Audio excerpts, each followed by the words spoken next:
Good morning प्यारे बच्चों। तो कैसे हैं आप सभी? होपफुली आप सब बहुत अच्छे होंगे, स्वस्थ होंगे, मस्त होंगे। तो प्यारे बच्चों, जैसा कि मैंने बोला था कि आप लोगों को हिंदी का बोर्ड एग्ज़ाम का पूरा पेपर मैच करा दूंगा बच्चों। तो बच्चों को एक प्रॉब्लम आ रही थी कि सर हमें एमसीक्यूज़ बहुत दिक्कत होते हैं। जो 20 एमसीक्यूज़ होते हैं बच्चों, जो 20 एमसीक्यूज़ होते हैं, इनमें कहते हैं बच्चों हमें सर जी बहुत प्रॉब्लम होती है। तो बच्चों मैंने 200 एमसीक्यूज़ लिखा है आप लोगों के लिए। 200 एमसीक्यूज़ से एक भी बोर्ड एग्ज़ाम में बाहर नहीं आएगा बच्चों।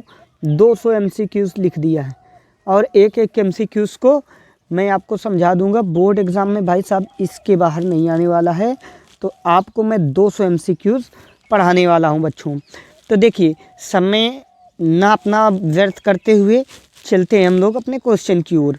तो प्यारे बच्चों देखिए, पहला क्वेश्चन है, शोक विलक रोवहि सब रानी रूप शील बल तेज बखानी करही बिलाप अनेक प्रकारा। देखिए क्या लिखा है, बिलाप अनेक प्रकारा परही भूमितल बारही बारा। तो बच्चों क्या पूछा गया? उपयुक्त पंक्तियों में रस है।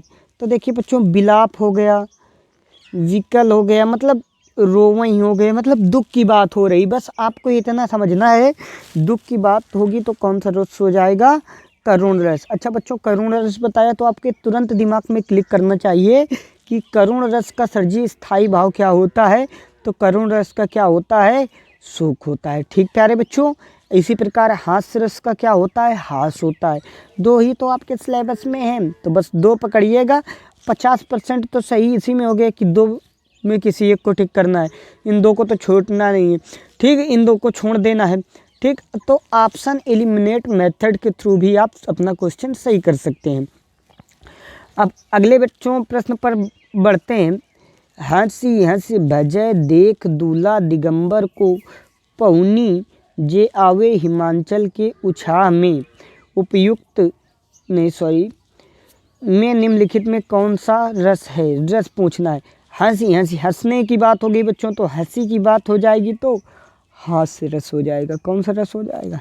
हास्य रस। डायरेक्ट आप देख के याद रखिए ऐसे ही बच्चों।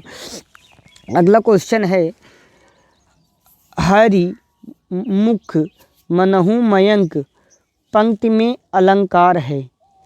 अलंकार देखो बच्चों, अलंकार की ट्रिक मैं आपको बता रहा हूँ। जब भी आपको कहूँ कहीं मिल जाए मनहूँ, जनहूँ, ठीक है, ये सारी चीज़ें मिल जाए तो आप सीधा क्या कह देंगे? भैया ये तो सर जी उत्प्रेक्षा अलंकार है। कौन सा है? उत्प्रेक्षा। और अगर कहीं क्या दिख जाए? सा, सी, से, सरिस, ठीक बच्चों, ये सब दिख जाए तो वो क्या हो जाएगा? उपमा हो जाएगा। और जब ये दोनों चीज़ें ना दिखे तो आप किस में लगा देंगे? रूपक में लगा देंगे बच्चों। अब आगे बढ़ते हैं अगले प्रश्न की ओर। प्रश्न नंबर 4, सोहत ओढ़े पीठ पट श्याम सलोने गात मनो नीलमणि मणि शैल पर यो प्रभात उपयुक्त पंक्ति में कौन सा अलंकार है? तो अलंकार देखो बच्चों, अब देखिए, मनु आ गया, मन मनहूँ, जन हूँ, ये सारी चीज़ें मिल जाएं। ट्रिक, अपनी ट्रिक अपनाइए बच्चों। मन मनहूँ, जन हूँ, ये सारी चीज़ें मिल जाएंगी तो आप क्या, आपको सर जी ने बताया था किस में लगा देंगे आप? उत्प्रेक्षा में। ठीक प्यारे बच्चों, आगे बढ़ते हैं अगले प्रश्न की ओर। अगला प्रश्न बच्चों है, चरण कमल बंदो हरिराई उपयुक्त पंक्ति में अलंकार है। उपमा, उत्प्रेक्षा, रूपक, यमक। तो देखिए बच्चों, देखिए सासी से सरिस कहीं नहीं मिल रहा, मनहूँ, जन हूँ, ये कुछ कहीं नहीं मिला, तो ना तो उत्प्रेक्षा है ना तो उपमा है। तो भैया कौन सा होगा? रूपक। और रूपक में बच्चों ऐसे करके वियोजन चिन्ह भी दिया होगा। ठीक बच्चों, तो याद रखिएगा, तो वो क्या हो जाता है? रूपक अलंकार। अब अगले बच्चों प्रश्न की ओर बढ़ते हैं। अगला प्रश्न क्या है? अगला प्रश्न को देखिए। तो बच्चों देखिए, जैसे ही उसने दवा ली, उसका रक्तचाप सामान्य हो गया। रचना के आधार पर वाक्य भेद होगा, कौन सा होगा? सरल, संयुक्त, मिश्र। देखिए बच्चों, रचना के आधार पर वाक्य 3 प्रकार के होते हैं, जबकि अर्थों के आधार पर वाक्य 8। ठीक है, तो यहाँ पर आपको क्या करना है, जैसे ही उसने औषधि ली उसका रक्तचाप सामान्य हो गया। तो बच्चों 2 वाक्यों को मिलाकर एक वाक्य बनाया जा रहा है, तो उसमें क्या इसने किया है? मिश्रित वाक्य। क्या लगाया है? मिश्रित वाक्य। ठीक प्यारे बच्चों, अब अगले प्रश्न की ओर बढ़ते हैं। वर्षा होती तो अन्न उपजता, अर्थ के आधार पर वाक्य का भेद है। विधानवाचक, संकेतवाचक और इसके बाद में इच्छावाचक या संदेहवाचक। ठीक बच्चों, तो आपको क्या बताना है कि वर्षा होती तो अन्न उपजता। तो बच्चों ये क्या कर रहा है? संकेत दे रहा है कि अगर भैया ये काम होगा तभी वो काम होगा। तो क्या संकेतवाचक वाक्य हो जाएगा? कौन सा वाक्य हो जाएगा बच्चा? संकेतवाचक वाक्य हो जाएगा। अगला क्वेश्चन है बच्चों, अगले क्वेश्चन को देखिए। मैं विद्यार्थी हूँ, अर्थ के आधार पर वाक्य भेद क्या है? संदेहवाचक, विद्यार्थी हूँ संदेहवाचक, आज्ञावाचक, इच्छावाचक या विधानवाचक। तो बच्चों ऐसे जैसे मैं अमित हूँ, तुम विद्यार्थी हो, वह घर जाता, ये सारे बच्चों विधानवाचक वाक्य हैं। कैसे वाक्य हैं? विधानवाचक वाक्य हैं। अब अगला बच्चों क्वेश्चन जो है, क्वेश्चन अगला देखिए। परि उपसर्ग लगाकर सही शब्द बनेगा। परिपूर्ण, परामर्श, पुरुषोत्तम, परीक्षण।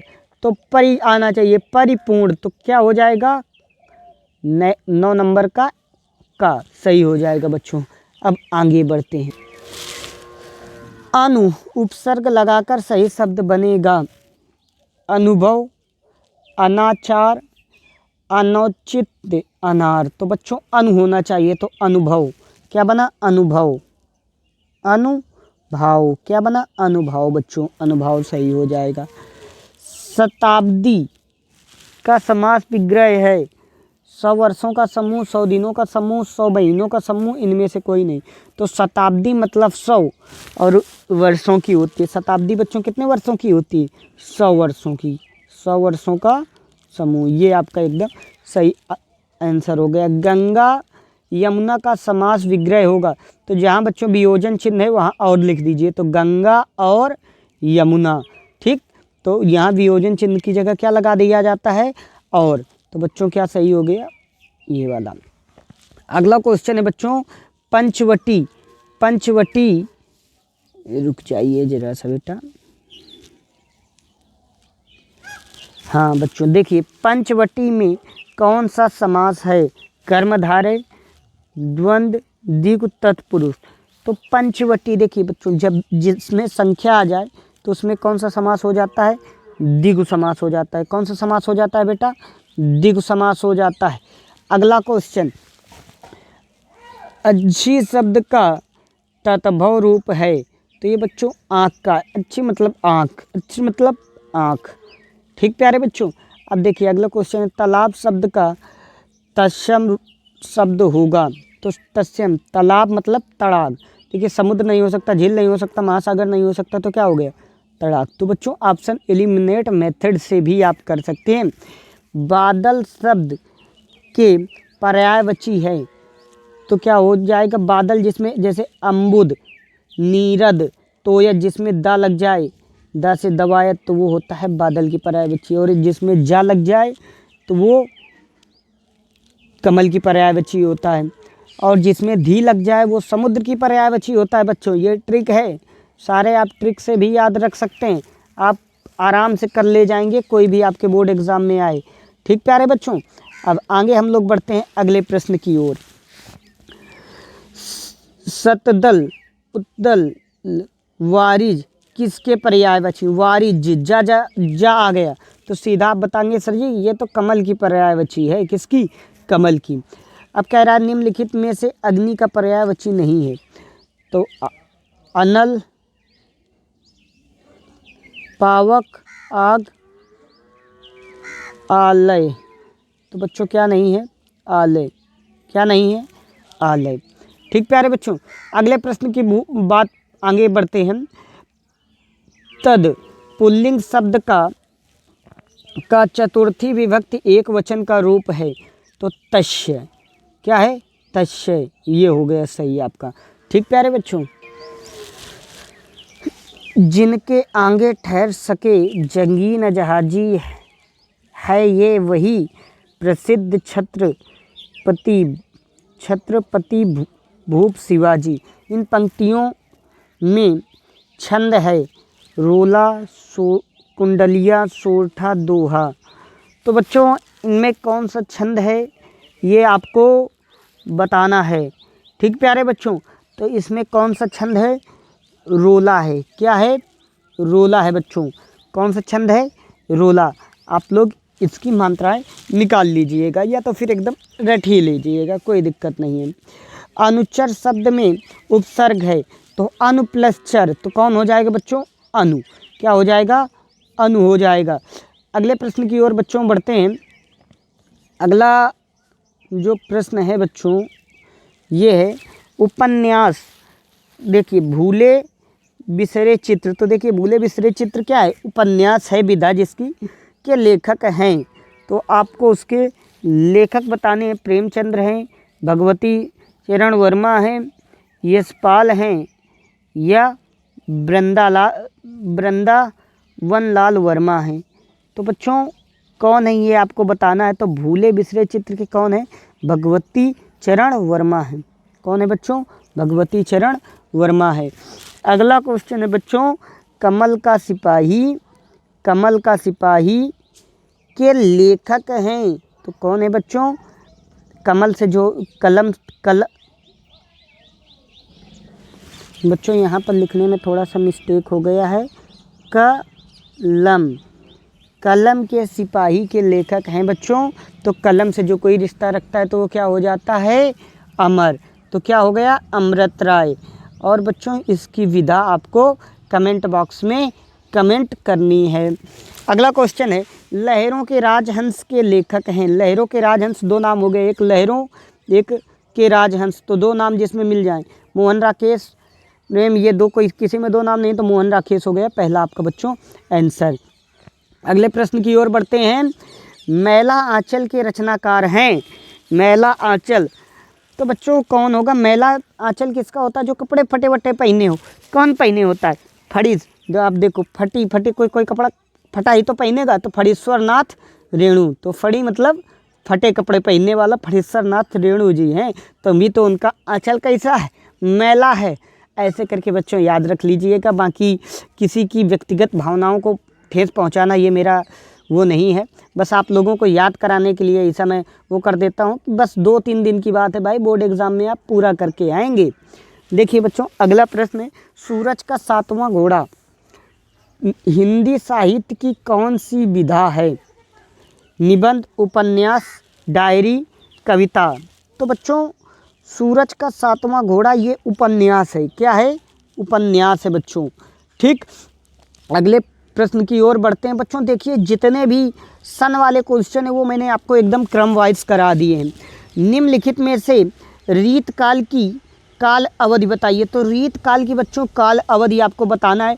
तो एकदम आप रट लीजिएगा कि 1643 ईस्वी से 1843। कितने से? 1643 ईस्वी से 1843 ईस्वी तक बच्चों एकदम करेक्ट आंसर हो जाएगा आपका। अगला बच्चों क्वेश्चन है शुक्ल युग की काल अवधि है 1850 ईस्वी से 1950 ईस्वी तक, 1900 ईस्वी से 1920 तक, 1938 ईस्वी से 1947 ईस्वी तक या 1919 से 1938 तक। तो शुक्ल युग 1919 से 1938 तक। कब तक? 1919 से 1938 तक। अब बच्चों अगले प्रश्न को देखिए। शुक्लोत्तर युग की समय सीमा होगी कौन सी होगी? जल्दी से आप लोग बताइए। तो शुक्लोत्तर जब कहे दे तो देखिए शुक्ल युग 1919 से 1938 तक। तो शुक्लोत्तर युग 1938 से 1980 तक। 1938 से 1980 तक। तो बच्चों ये आंसर आपका एकदम सही हो जाएगा। अगले प्रश्न पर बात करते हैं बच्चों। आधुनिक आधुनिक आधुनिक काल की समय अवधि है। समय सीमा, काल अवधि या जो भी पूछे मतलब एक ही है। आधुनिक काल की समय सीमा तो जिसमें दिख जाए वर्तमान तक, तो ठीक है 1843 से ईस्वी से आधुनिक मतलब अभी तक, वर्तमान तक, तो सीधा आपका यही आंसर बच्चों हो जाएगा। अगले प्रश्न की ओर बढ़ते हैं। प्रगतिवादी युग की काल अवधि है। प्रगतिवादी युग की, तो बच्चों प्रगतिवादी युग की जो काल अवधि है 1936 से 1943 ईस्वी तक। कितने तक बच्चों? 1936 से 1943 तक। प्रयोगवादी युग की काल अवधि, अभी बच्चों देखिए काल अवधि वाले सारे क्वेश्चन मैंने लिख दिए हैं जो आपके बोर्ड एग्जाम में पूछे जाएंगे। तो बच्चों प्रयोगवादी युग की जो काल अवधि है वो 1943 ईस्वी से 1953 ईस्वी तक। कितने से बच्चों? 1943 से 1953 ईस्वी तक बच्चों। अब अगले प्रश्न की ओर बढ़ते हैं बच्चों। प्रश्न अब कह रहा है द्विवेदी युग की काल अवधि है। बच्चों अब द्विवेदी युग की जब भी बात हो तो 1900 से 1918 तक। कितने तक बच्चों? 1900 से 1918 ईस्वी तक। अब देखिए बच्चों तार सप्तक का प्रकाशन वर्ष है, तो तार सप्तक 1943। वेरी मोस्ट इंपॉर्टेंट क्वेश्चन है बच्चों, बस आप यही तैयार करके चले जाना, आपके बोर्ड एग्जाम में इसके बाहर नहीं आएगा प्यारे भाई, ठीक। और तार सप्तक के संपादक कौन थे? तुरंत मन में आपके आने चाहिए, वो कौन थे? अज्ञेय थे बच्चों। कौन थे? अज्ञेय जी थे। अगले प्रश्न की ओर बच्चों बढ़ते हैं। तीसरा तार सप्तक कब प्रकाशित हुआ? तो बच्चों तीसरा तार सप्तक 1959 में हुआ। कब हुआ? 1959 में। अब बच्चों अगला प्रश्न है चिंतामणि। चिंतामणि के रचयिता हैं, तो बच्चों ये तो बहुत सारे लोगों को आता होगा। कौन है? आचार्य रामचंद्र शुक्ल जी हैं। अगला क्वेश्चन है पंच परमेश्वर कहानी के लेखक हैं। तो पंच परमेश्वर को किसने लिखा है बच्चों? किसने लिखा है? प्रेमचंद्र जी ने लिखा है बच्चों। किसने लिखा है? प्रेमचंद्र ने। यही बच्चों यूपी पुलिस के पेपर में पूछा गया था, समझे? तो यही क्वेश्चन आपको समझ में आ गया होगा कौन है? प्रेमचंद्र जी। अब बच्चों देखते हैं अगले प्रश्न को। जयशंकर प्रसाद का नाटक नहीं है। ध्रुव स्वामी चंद्रगुप्त। लहरों के राजहंस तो मोहन राकेश जी का है, तो यही भैया नहीं है। ये लो। शेखरा एक जीवनी उपन्यास के लेखक है। शेखरा क्या है? एक जीवनी है। और इस उपन्यास के लेखक कौन है? उपन्यास के लेखक कौन है बच्चों? तो शेखरा कौन है? अज्ञेय जी है। कौन है बच्चों? अज्ञेय जी। अज्ञेय जी है। अगला क्वेश्चन है बच्चों अपनी खबर। क्या लिखा हुआ है? अपनी खबर। अपनी खबर आत्मकथा है। किसकी है? पांडे वेचन शर्मा उग्र की। किसकी है बच्चों? पांडे वेचन शर्मा उग्र की। ठीक प्यारे बच्चों, तो इसको आप डायरेक्ट आंसर कर देंगे। अगला प्रश्न है भूषण किस युग के कवि हैं? तो बच्चों भूषण किस युग के कवि हैं? वो हैं रीतिकाल के। किस काल के हैं? रीतिकाल के। आपका डायरेक्ट आंसर होना चाहिए। अगला क्वेश्चन है ललित ललाम रचना है। किसकी रचना है बच्चों? मतीराम की है। ललित ललाम किसकी है? मतीराम जी की है। अगला क्वेश्चन है बच्चों यशोधरा। क्या लिखा हुआ है? यशोधरा रचना है। किसकी यशोधरा बच्चों रचना है? आपको ये बताना है। बताइए। जयशंकर प्रसाद, महादेवी वर्मा, सुमित्रा नंदन पंत, मैथिली शरण गुप्त। तो यशोधरा बच्चों मैथिली शरण गुप्त जी की रचना है, आपको याद रख लेना है। आंगन के पार द्वार रचना है। आंगन के पार द्वार रचना किसकी है? तो बच्चों ये किसकी है? अज्ञेय जी की। किसकी है?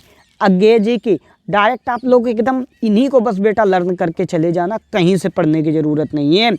दीपशिखा काव्य संग्रह रचना है। दीपशिखा किसकी भैया रचना है? जल्दी से आप लोग बताइए। तो दीपशिखा किसकी है? ये आपको बताना है। महादेवी वर्मा की, मैथिली शरण गुप्त की, और सुमित्रा कुमारी चौहान की, या निराला की। तो बच्चों दीप कौन जलाएगा? महादेवी वर्मा जी जलाएंगी। कौन जलाएगा? महादेवी वर्मा जी। याद रखिएगा दीपशिखा किसकी रचना है। आगे चलते हैं अगले प्रश्न की ओर। करुण रस का स्थायी भाव क्या होता है? बच्चों अभी पहले ही बताया था करुण रस का स्थायी भाव क्या होता है? शोक। क्या होता है? शोक होता है। अब देखिए अगला प्रश्न, चरण कमल बंदो हरिराई उपयुक्त पंक्ति में अलंकार है। तो देखिए बच्चों हाइफन चिन्ह मिल गया, सीधा आपका उत्तर क्या हो जाएगा, रूपक। अब देखिए बच्चों अब अगले प्रश्न को, यह सब मांत्रिक छंद है, इसमें 4 चरण होते हैं और प्रत्येक चरण में 24 मात्राएं होती हैं। यह लक्षण किस छंद का है? तो 24 मात्राएं किसमें बच्चों, रोला में। किसमें? रोला में। और सोरठा में क्या होता है, पहले और तीसरे चरण में 11 मात्राएं, दूसरे तथा चौथे चरण में 13 मात्राएं। दोहा सोरठे का दोहा का उल्टा सोरठा होता है बच्चों। ऐसे करके पर्यावरण शब्द में प्रयुक्त उपसर्ग है पर्या, तो बच्चों परी है। क्या है? परी। ऐसे करके आप याद कर लेंगे। और लास्ट क्वेश्चन आपका, तद शब्द का पुल्लिंग वचन का रूप है। तो बच्चों ये आपको कमेंट बॉक्स में कमेंट कर दीजिए, नहीं तो सही आंसर मैं बता दे रहा हूँ, श हो जाएगा। ठीक प्यारे बच्चों, तो इतने बच्चों आपके क्वेश्चन हो गए। आप इनको रिवाइज करिएगा, अच्छे से एकदम लर्न कर लीजिएगा।